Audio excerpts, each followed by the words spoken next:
Welcome to Hack Hunter, where we review some of the best and worst tattoo artists that are out there to help teach you, our viewers, how to find the best tattoo artist for your ink. Now, in this episode, one of our viewers wrote in from Hanover, Pennsylvania. They were looking for an artist that could do realism and help them out with a sleeve. So, I sent my team on it, and here's who they found. Enter Brett Reckless. Now, you can check him out at Gypsy Skull Tattoo, and if I'm being honest, guys, there was a lot of artists there. They have a ton of artists. Some are good, some I don't know that I would necessarily recommend. But, that being said, definitely go check out Brett_Reckless on Instagram. But let me show you the highlights, guys. Here, just a simple rose, right? Nothing too amazing about it. But to me, there is, because first off, he did this in opaque gray. And for those of you that don't know, opaque gray is the color gray. That's when you mix black with white and you get the color gray. Now, that differs from gray wash. Gray wash is where you just dilute the black to create a thinner looking black. And that's how we create nice sort of soft shading. But when you do something in opaque gray, it's a lot more difficult. It turns it into a color piece, and it takes a lot more time and detail to do it well. And he did a great job of making it look really deep and nice and 3D in there, saturated the background really well so that these petals really stand out in the foreground.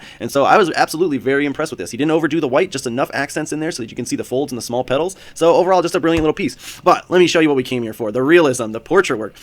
Now, this one I had to showcase because it was the one I was most impressed with in his portfolio. You might wonder why it's just somebody's mom, but if I zoom in here, the texture on the lip is perfect. Not too much white, not too much glare in there. You can absolutely see the lip crack lines in there, perfectly done. And then these glasses, that is not easy to do, you guys. Any artist will tell you the same. Glasses give any artist pause. When they're doing a portrait, they get up to the glasses, you gotta pause and really take your time because first off, you gotta make them symmetrical, but at the same time, they can't be exactly the same on both sides. The glare effect needs to be different depending on where your light source is coming from. So he did an amazing job here. It looks really clean. The contrast in the hair is going to make this look like a nice 3D deep piece for a long time. And I saw that in a lot of his portrait work. He's really, really good at applying that black and saturating black. I can tell that he's got his application technique down. A lot of his portrait work was not meant to be hyper realistic like that first one I showed. A lot of it is sort of more of a soft realism, and he does it really well. It's just sort of a different style of realism to go with, but you can absolutely tell that he's really good at it. And every time I saw an eye in his portfolio, man, would he just knock it out of the park. Look at this. Let me zoom in on this. You can see the reflection in the eye there. He didn't just do one little dot of white or two dots of white like a lot of artists do. He created an actual reflection where you can almost see somebody's head right there that they're looking at. Whatever this eye is looking at, you can see it reflecting in the eye. That's a cool little added attention to detail that I love to see when artists do it. Also love that he blended out the background here. He didn't just give it a full stop there or a straight line where it stops. He faded it up so that this person can add on to their sleeve in the future and kind of seamlessly blend that into a new piece. And I like to see when artists do that for clients.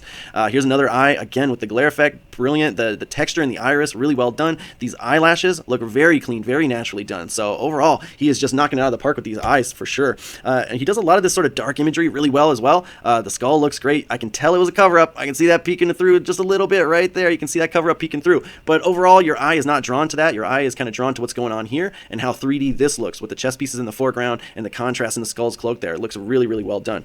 When he did animals, I love it because, like I said, most of his portrait realism work was not hyper-realistic detail, but when he did animals like this owl, look at that texture in the head there. Just looks really clean. You can tell he spent a lot of time on these trees. I've been seeing a lot of artists lately kind of cheap out on these trees, giving these scraggly-looking, cheap-looking trees, but he did a great job here, and it really gives you that sense of foreground-background when you get this zoomed in close-up leaves here. So brilliant choices there. I'm going to harp on him a little bit for this though. I think this is a brilliant tattoo, amazing tattoo, a lot of cool tricks in here, especially the glare off the compass. But why would you turn it black and white as a photo? I don't like when artists do that. Just for me, as a client, you want to be able to see what the tattoo actually looks like the day of. You want to see how much they're working the skin. You want to see how rich those blacks actually look. Now I know that Brett does a great job just based on his other portfolios, but when I see stuff like this where I can tell he upped the contrast and this black looks a lot more unnaturally black than it would in real life, I kind of give artists a hard time for that. So Brett, knock it off. You don't need to contrast your photos. They look great as is, man. And that's why you absolutely end up on our approved list. Now guys, stick around for part number 2 where we show you an artist in Hanover that you're definitely going to want to avoid. Here we go.